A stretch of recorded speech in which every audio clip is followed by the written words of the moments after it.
Que habría desaparecido poco después de la 1 de la pasada madrugada, cuando volaba desde la capital de Burkina Faso hasta Argel. Llevaba 116 personas a bordo, 6 españoles que eran los tripulantes del avión. Un comandante y la piloto, una mujer piloto, y 4 personas de cabina. Ellos se encargaban de la gestión del avión. Y entre las nacionalidades de todas, había muchos, canadienses, rumanos, suizos, pero sobre todo franceses.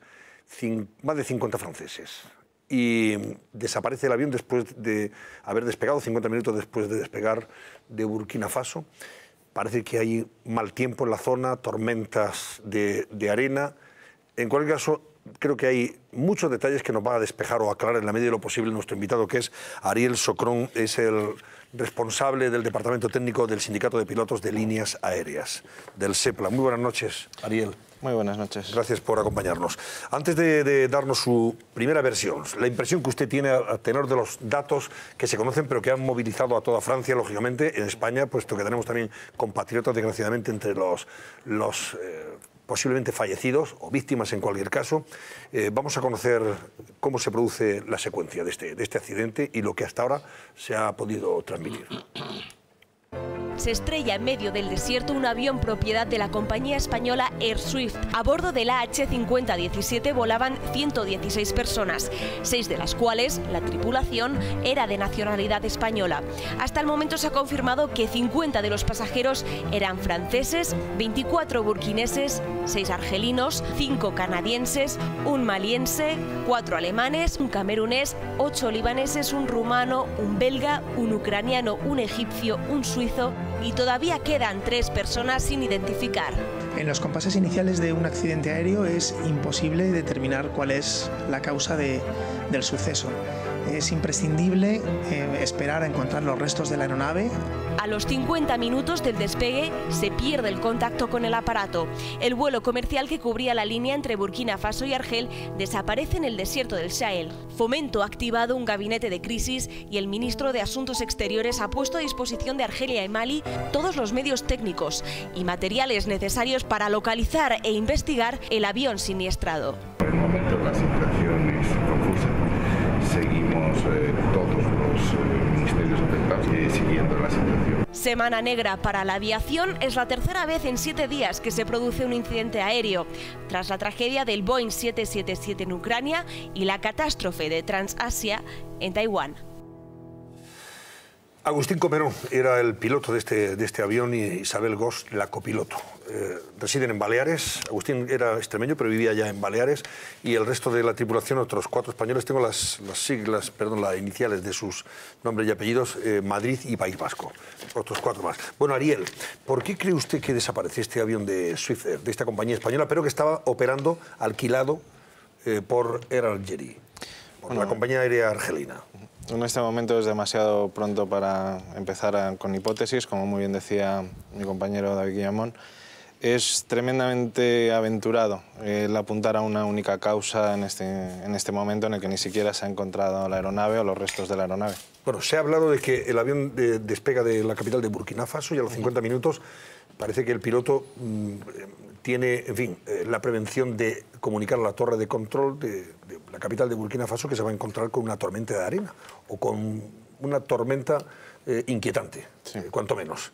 Y le pide que le puedan guiar, ¿no? Cambiar un poco la ruta. ¿Es así? La información que tenemos es esa, efectivamente. El problema que tenemos en África es una zona muy complicada de operar. No hay cobertura radar como podemos tener en Europa, en América.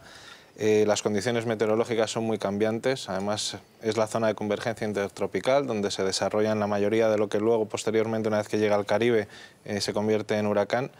Entonces, el desarrollo vertical de las tormentas y la extensión que ocupan son realmente importantes, bastante más importantes de las que podemos tener en estas latitudes. ¿Son tormentas eléctricas? Porque de agua metemos, ahí está el desierto, o sea, de agua poquita.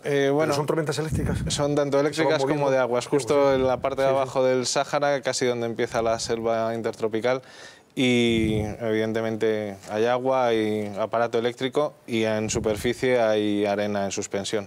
Pero hasta el extremo de, porque estamos hablando de un avión, un McDonnell, Douglas 83, si no recuerdo mal. 83, este avión, me imagino que iría a 10.000 metros de altitud, por lo menos, entre 9 y 10.000 metros de altitud, ¿verdad? ¿A esa altura tenemos tormentas de arena? De arena no. En esa altura lo que tenemos ya son el desarrollo vertical de la tormenta, en la parte más activa posiblemente, con engelamiento, con formación de hielo una vez que tocan las gotas en la superficie de la aeronave, con mucho aparato eléctrico y bastante turbulencia. Por eso la operación normal es evitarlas, pedir un rumbo para desviarnos de ellas.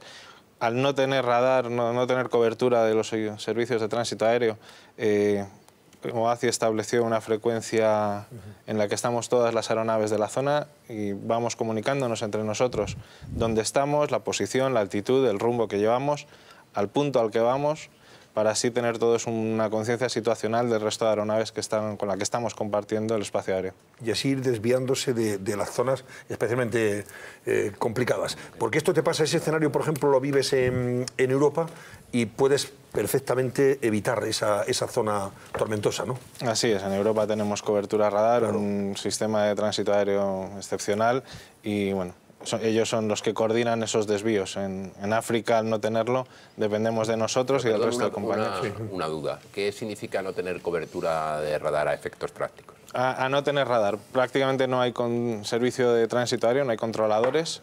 Simplemente les vamos notificando por frecuencia de HF, unas frecuencias de muy alta frecuencia, valga la redundancia, y se les va informando de nuestras posiciones, pero siempre dándoles una estimada de paso. Ellos no pueden ver en una pantalla. Ustedes les controlan a ellos, pero ellos no les pueden controlar a ustedes. Básicamente, nosotros vamos reportando nuestra posición, nos coordinamos con el resto de aeronaves que hay en el espacio aéreo y les informamos a los servicios de tránsito aéreo de nuestra posición y nuestras intenciones.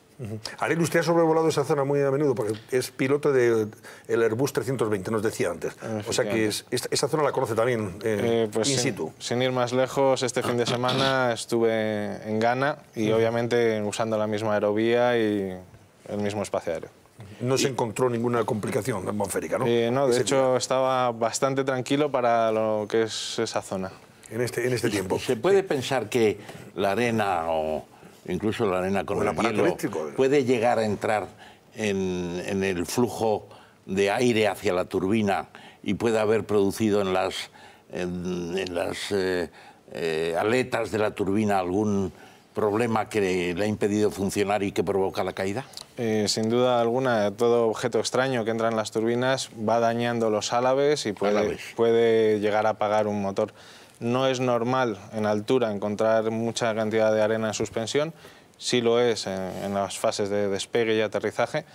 Y bueno, hay distintas cosas en las que se va a tener que centrar la investigación, como puede ser contaminación de combustible en el aeropuerto de origen, tiempos de vuelo y descanso de las tripulaciones. Un comentario sobre... antes hablaba Ariel Socron, decía, no, hombre, es una posibilidad, una hipótesis, pero puede haber otras. Esa es una zona en la que operan terroristas islámicos. Es una zona también bueno, ha habido secuestros. De yihadismo. Yihadismo, efectivamente. No sé, ¿puede sospecharse sobre otra causa que no sea la del, desgraciadamente, simple accidente provocado por una perturbación atmosférica notable? Ahora mismo todas las hipótesis están abiertas. Hay que tener en cuenta, por ejemplo, la FAA, la Autoridad Federal de Aviación Norteamericana, tiene restringido el uso del espacio aéreo de Mali para sus aeronaves, cosa que no la tiene EASA, por ejemplo, la Autoridad Europea. No se verá ninguna aeronave norteamericana sobrevolando el espacio aéreo de Mali precisamente por este conflicto bélico que lleva años y que hace que haya un destacamento francés e incluso españoles destacados en Dakar para prestar apoyo a estas tropas. Pero la verdad que es inquietante, ¿eh? Sí. Tal y como se han puesto las cosas, claro, que es gente que además puede manejar misiles de corto alcance, que lanzados desde tierra pueden también a su vez alcanzar una clave. Mejor no pensar. No pensarlo. Pero hay zonas de conflicto que se deben evitar. Yo intentaría... Pero si se descarta, vamos a ver, porque podría al final confirmarse que fuera un atentado terrorista. Pero si no fuera así y fuera el mal tiempo... Parece que en la misma semana ya ha habido 2 accidentes por mal tiempo.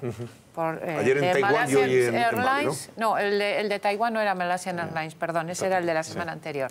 No recuerdo la compañía aérea de Taiwán, la compañía accidentada. Pero son 2 en todo caso que podrían haber caído por el mal tiempo. Y eso contrasta, para los que no somos expertos, con ese mensaje, especialmente miedosos. Con ese mensaje que ustedes dan los pilotos y las compañías aéreas de que los aviones están preparados para soportar todo tipo de malas condiciones atmosféricas. Pero en la práctica, obviamente, eso no es así. ¿Cuándo una tormenta puede derribar un avión, como parece que ha ocurrido en estos dos casos, o pudiera ser?